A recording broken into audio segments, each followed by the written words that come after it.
Hello everyone, I'm Cassidy Kennedy. Welcome to the first regular installment of Project Lookout. We will be bringing you both local and global news every month.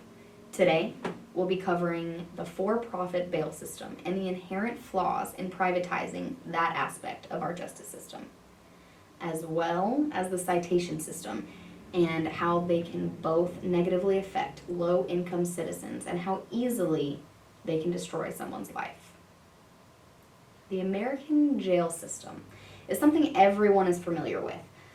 Almost everyone has spent at least one night for a minor offense, and those who haven't certainly know someone who has. According to a study done by the Bureau of Justice, statistics between the years 2005 and 2014, an average of 740,000 people were incarcerated at the county level per year.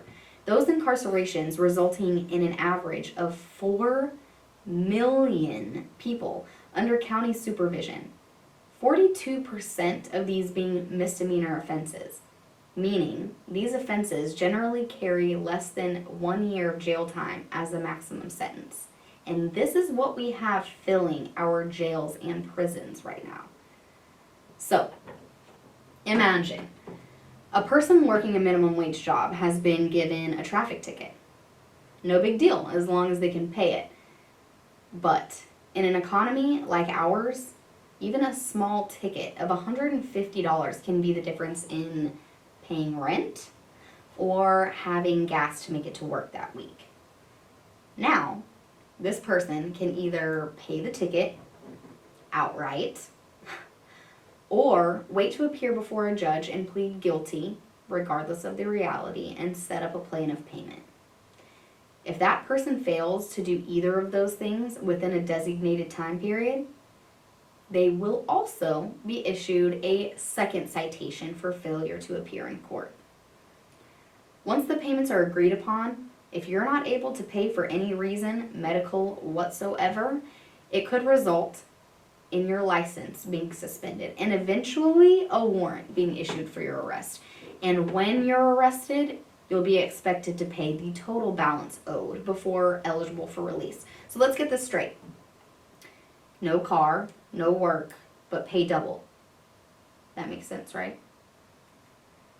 In the event that you're unable to do that, which is pretty likely, then they will be forced to wait for the case to be brought before a judge, which can take anywhere between two weeks to about 3 months, during which time you're forced to remain incarcerated. It sounds like an extreme case, but it actually happens quite often and specifically affects those citizens in the most extreme of financial constraints, essentially turning our county jail system into a debtor's prison, something that has been technically outlawed since 1833. And let me remind you, we are talking about traffic tickets here. The process for minor arrests is slightly different if a person were arrested for a minor infraction, say marijuana possession. Now they are taken into custody, arraigned, and the next morning, a bail amount is assigned. In cases of minor drug offenses, the city can up the charge to possession with intent to sell, which is a felony in any state, which is actually common. It's often the habit of officers to charge people with the most serious possible charge that can be justified by the little evidence collected during arrest, leaving the DA in an advantageous bargaining position when the time comes to possibly prosecute. Now, we can all understand why this is done if we weren't supposed to be innocent until proven guilty. Understandably, we don't want murderers running the streets, but we also don't want to be charged for murder unjustly. The judge then sets the bail amount based on several factors, such as the person's criminal history, employment status, or if that person lives within the state lines. Now, reminder, often, if a person lives out of state and is charged with a felony, the judge can choose not to grant any bail. based on the fact that since they live out of state, this person could potentially be something even more serious, a drug trafficker. Giving the judge cause to deem that person a flight risk, forcing that person to remain incarcerated until the case is settled, taking as much as 2 months to be able to enter a plea, and even longer to attempt to prove your innocence. It means staying in jail in a state you don't reside in, around people who probably aren't your family and friends, to get this taken care of. Now, if the judge chooses to grant bail, that person can then talk to a bail bondsman and facilitate their release by paying 10% of the total bail amount set by the judge. Those who can do so post bail and proceed with legal process. Now, those who can't are again forced to stay incarcerated until their case can be brought before a judge. For people caught in this unfortunate crack, often the quickest path to freedom is, listen up, pleading guilty to a crime you may or may not have committed, which is garnering a criminal record. This can have serious effects on the rights of an individual. A felony charge can affect your ability to be hired at certain jobs, own firearms, and even vote. A system should certainly not be designed in such a way as to force pleas of guilt in exchange for freedom, especially when that particular oversight specifically seems to affect those of low income. And this is just the numbers. Given the nature of this unfortunate crack in the system, it's impossible to say how many of these cases exist. A plea of guilt is legally binding, and in order to contest it after the fact would be extremely expensive. Most don't go back. Often that plea can result in settling for probation, which can cost thousands more, and usually comes with several hundred hours of community service. Traffic tickets. There's no clear and simple solution.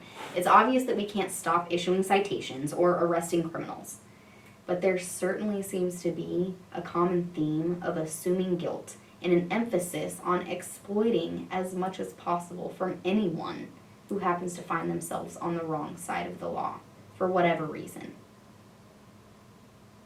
Where's the integrity?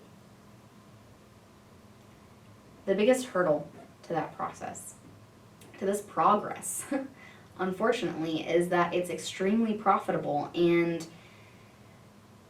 wanted for everyone except the person being arrested. There are over 15,000 bail bondsmen in the United States writing $14 billion of bonds annually. And the losses are staggering low at 1%. Compared to the businesses with similar business models, such as insurance companies who annually pay out as much as 40 to 60% of their revenue, compared to the 1%. In fact, the only way they can possibly lose money is if that person doesn't show for their court date. Now, in that event, said bondsman can employ a bounty hunter. This bounty hunter is employed to bring you in. And these bounty hunters have frighteningly little regulation as far as to the actions they're allowed to take to apprehend you. I don't know about you, but that's a little scary for getting a traffic ticket. Now, the laws vary from state to state, but in most places it's legal for them to use any reasonable force. Let me repeat that. Any reasonable force to apprehend fugitives, including deadly force if they feel their life is being threatened. The entire business has been famous for corruption and exploitation, literally, since its first incarnation in the early 1900s. So corrupt, in fact, it's illegal in every country except the United States and the Philippines. The contracts people are forced to sign with bail bondsmen essentially give them the power to lock you back in jail for any reason up until the case is resolved, which leaves people in an easily exploitable position. There are many cases of predator bondmen, specifically targeting men and women, arrested for things like prostitution and hard drug offenses, exploiting them both financially and sexually. And those brave enough to come forward are much less likely to be believed given their criminal history, especially considering that these bondsmen often work so closely with the people who would arrest and prosecute them. Now, I'm not sure if you are aware of the definition of an indentured servant, but I challenge you to look that up right now. Now, there are some European countries, such as Finland, who have adopted more empathetic forms of citation by making fines concurrent with an offender's annual income, making sure that appropriate punishments are enforced without putting unbearable strain on offenders and discouraging a general theme of exploitation among its judicial system. That is ultimately what we want, isn't it? I want to thank you for joining us tonight. It's our mission here to bring to light stories that are too often ignored by the mainstream press. We are here to tell the stories of the people, your stories. So please remember to follow us and share. And if you would like to donate, we would be eternally grateful. And of course, join us next time when we'll be covering the human trafficking epidemic and its impacts on the captives that are exploited by it.